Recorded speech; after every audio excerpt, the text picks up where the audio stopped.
এবং যদি এই ধরনের অনিশ্চয়তা চলতে থাকে বাংলাদেশে বিএনপি ছাড়া কেউ নির্বাচনে অংশগ্রহণ করবে না। হয়ে গেছে মানে এটা প্রশাসনিক সব কাজ শেষ আর কি। এখন আপনার যেটা হচ্ছে অ্যাওয়ার্ড নোটিফিকেশন বলে, কোম্পানিকে চিঠি দিয়ে টাকা দিয়ে দিবে আর কি, একটা ফার্স্ট ইনস্টলমেন্ট দিয়ে দিবে আর কি, মানে প্রশাসনিক সব কাজ শেষ।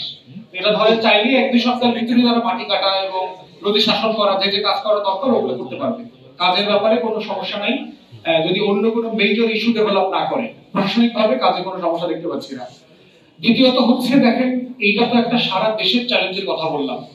আমার ঘটনার কারণে যেটা হচ্ছে এটা এখন একটু হাইলাইট হচ্ছে, কিন্তু আমরা আমাদের দলের প্রার্থীরা যারা বিভিন্ন জায়গায় প্রার্থীরা করছে, ইভেন দেশের জাতীয় নেতারা দেখেন, জোনায়েদ সাকি ভাই ব্রাহ্মণবাড়িয়াতে গিয়ে হেনস্থার শিকার হয়েছেন, নুরু বিপিনু ওখানে গিয়ে হেনস্থার শিকার হচ্ছেন, ওসমান হাদি হেনস্থার শিকার হচ্ছেন।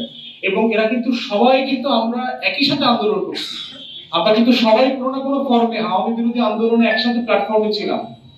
তাহলে বিএনপি দেখেন তার বন্ধুদেরকে কিভাবে সে ট্রিট করতেছে, তার দলের আভ্যন্তরীণ কন্দলে 200-250 লোক মারা গেছে। তাহলে বড় দল আকারে তার তো এখানে সবচেয়ে বেশি দায়িত্ব এই জায়গাটাকে নিয়ন্ত্রণ করা, প্রশাসনের সাহায্য নেওয়া প্রয়োজনে। এবং অনেকেই প্রশাসন অ্যাকশন নিচ্ছে না তার চাকরির ভয়ে, কিন্তু বিএনপি নেতারা যদি একটু দায়িত্ব নিয়ে বলে তাহলে কিন্তু প্রশাসন আবার সাহস পাবে।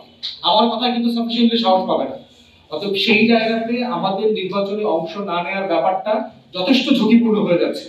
এবং যদি এই ধরনের অনিশ্চয়তা চলতে থাকে বাংলাদেশে বিএনপি ছাড়া কেউ নির্বাচনে অংশগ্রহণ করবে না, এবং এটাই রিয়েলিটি হবে।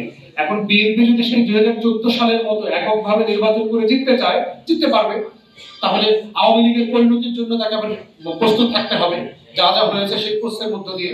এটা বিএনপির সিদ্ধান্ত যে সে কি সকল দলকে নিয়ে নির্বাচন করতে চায়, না লেভেল প্লেইং ফিল্ড নষ্ট করে দিয়ে সে একা নির্বাচন করবে।